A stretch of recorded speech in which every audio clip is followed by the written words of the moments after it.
So imagine having the world's absolute best, state-of-the-art educational data literally right at your fingertips. You'd probably think that automatically guarantees better learning outcomes, right? Well, not exactly. The hard truth is that perfect data is really just an illusion if we don't know what to actually do with it. But here's the thing. What happens when perfect data actually leads to really bad teaching decisions? We pour billions of dollars into educational technology globally. But if we just blindly follow what an automated dashboard tells us, without applying any human insight, we can actually end up doing way more harm than good to our students. Now, today's educational information systems are, well, they're incredible, right? They can automatically churn out these massively complex reports, beautiful visual graphs, and instant summaries of learning outcomes. It's truly amazing tech. But, and this is a huge but, they cannot make decisions for us.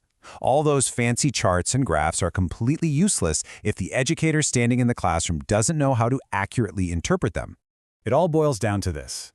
Technology is really only as good as the educator's ability to contextualize it. You can have the most expensive software on the planet tracking every single click a student makes, but if the human being looking at that screen can't connect those clicks to the real-world context of their classroom, the technology falls completely flat. The whole shebang relies entirely on the human element. And that brings us to data literacy. Mananak and Gummer defined this back in 2017 as the ability to transform information into actionable knowledge and teaching practices by collecting, analyzing, and interpreting data. It's not just some corporate buzzword, folks. It is the crucial bridge between cold, raw info and warm, real-world classroom practice. So it's not just about reading data. It's about understanding meaning and taking targeted action. Literally anyone can look at a dashboard and read a number. But true data literacy, that means stepping away from the screen and stepping into the realm of professional decision-making. A data-literate educator asks why, uncovers the deep meaning behind the numbers, and then acts deliberately. Let's say you see a sudden, steep drop in a student's participation. A knee-jerk reaction? You might just think, oh, they're unmotivated. But actually, contextualizing that drop requires looking at recent assessment results, student attendance rates, learning management system or LMS activity, and even the characteristics of the learning material itself. I mean, was the reading just exceptionally hard this week? A drop in participation is a symptom. It's not the whole diagnosis. Wise and Jung hit the nail on the head in 2019. They said, information from learning analytics must go through a process of sense-making before being used for instructional decisions. Sense-making. Data just doesn't make sense on its own. It absolutely requires you, the educator, to apply your professional reasoning and critical thinking to give it context before you ever take action. Okay, let's bring this into the real world with a tale of two teachers. We're going to look at two educators looking at the exact same data, but ending up in totally different places. 35%. Just imagine for a second that over a third of your class completely bombs a specific topic on a recent quiz. 35% failure rate. If you're the teacher looking at that metric, how do you react? Well, let's look at the non-example first, jumping to conclusions. Teacher A sees this 35% failure rate and, understandably, gets frustrated. They immediately assume, wow, these kids didn't try, they didn't study, they just don't care. They see a number, and boom, they jump straight to an assumption without investigating any further. And what's the action taken? Teacher A assigns extra homework to the entire class. They didn't check any supporting data, just handed out a blanket punishment based on a rushed gut feeling. Now ask yourself, is that actually going to help those students learn, or is it just going to alienate and frustrate them? And this right here is the danger of the dashboard.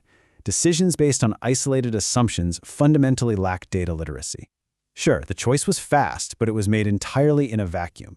It completely ignored the wealth of other contextual information that was readily available.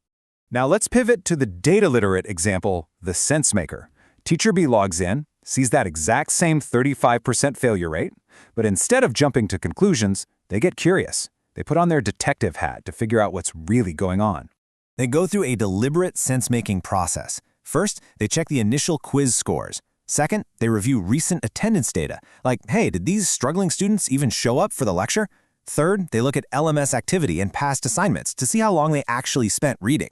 And finally, they synthesize all of this disparate information to find the actual root cause of the struggle. And guess what? By connecting those dots, Teacher B realizes the students weren't being lazy at all. They were actually just missing some fundamental prerequisite concepts from a prior unit. So the action taken is targeted remedial learning and practice on those specific concepts. Instead of a blind punishment, it's a highly targeted intervention that actually solves the core problem.